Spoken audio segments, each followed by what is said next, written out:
বলছি তুমি কাকে মেরেছো? বলে আমি 10 জনকে, বলে 20 জনকে, বলে 50 জনকে। তা সবাই বলছে প্রভু তুমি তো 10 মাথাযুক্ত রাবণকে মেরেছো, তোমার থেকে তো বড় কেউ নেই, তুমি 10 মাথা রাবণকে মেরেছো। এই যেই বলেছে রামচন্দ্র হাসছে, আর তার বাম পাশে সীতা দেবী আরো খিলখিল করে হাসছে। তা রামচন্দ্র বললেন সীতা তুমি হাসছো কেন? আমি কি রাবণকে মারিনি?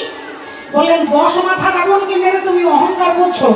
পাতালে এমন একজন অসুর আছে যার 1000টা মাথা আছে, সহস্র মাথাযুক্ত রাবণ, তুমি পারবে তাকে মারতে? রামচন্দ্র বললেন এক্ষুনি ব্যবস্থা করছি। ওই পাতালের ওই দুষ্টু অসুরকে মারবার জন্য 3টে দল তৈরি করলেন, একটা রামচন্দ্রের দল, একটা বিভীষণের দল, একটা সুগ্রীবের দল। আর 3টে দল মিলে পাতালে যাচ্ছে ওই 1000 মাথাযুক্ত রাবণকে মারতে। আর যেই 3টে দল পাতালে প্রবেশ করেছে, অসুর ওই মাটিতে বসে চোখ বন্ধ করে 3টে তীর ছুড়ে দিয়েছে। আর 3টে তীর 3 দিকে যেই ছুড়ে দিয়েছে, রাধে রাধে,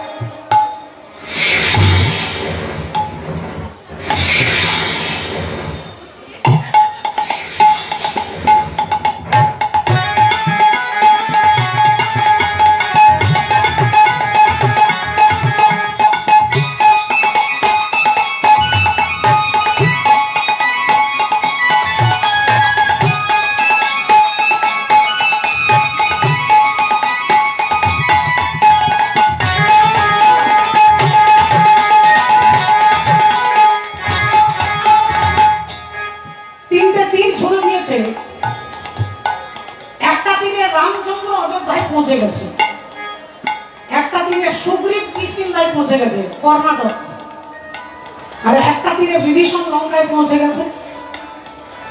আবার আসছে, আবার দলবদ্ধ হয়ে আবার পাতালে যাচ্ছে, আবার 3টে তীর মেরেছে, আবার যে যার ঘরে পৌঁছে গেছে। এখন রামচন্দ্র বলছে ওর সঙ্গে যুদ্ধ করবো কি?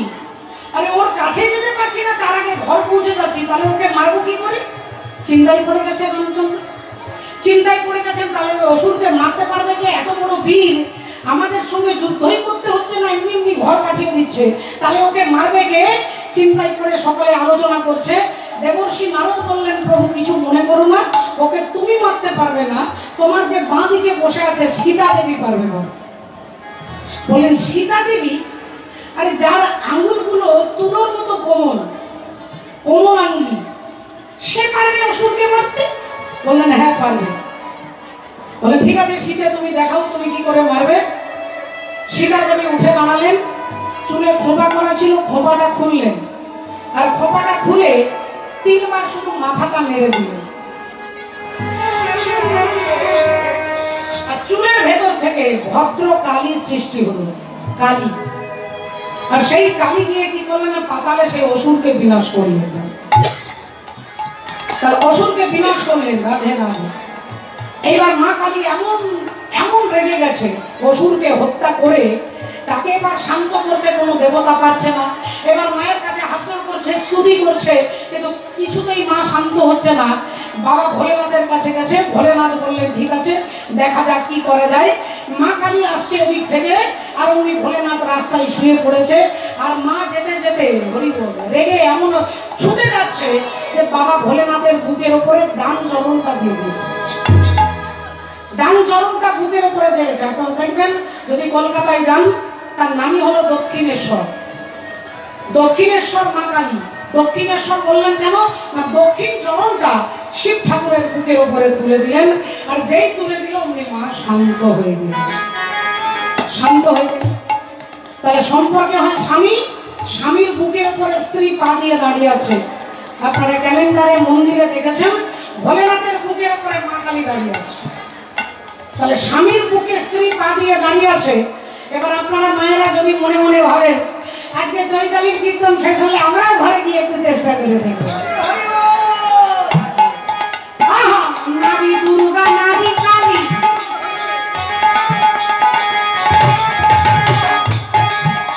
বলি নারী শক্তি হয় ভূপালী, হয় ভূপালী, নারীর পায়ে দেয় অঞ্জলি কৃষ্ণ গুণধাম,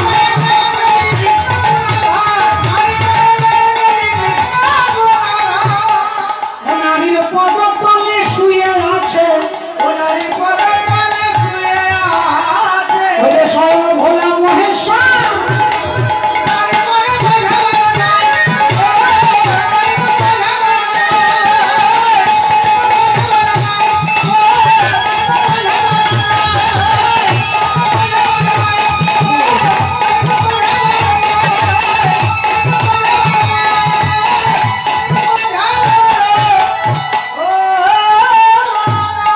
শ্রদ্ধেয় বাবা ঠাকুর ভক্তিমতী মায়ারা এই যখনই এ কথা বলেছেন বসুদেব বল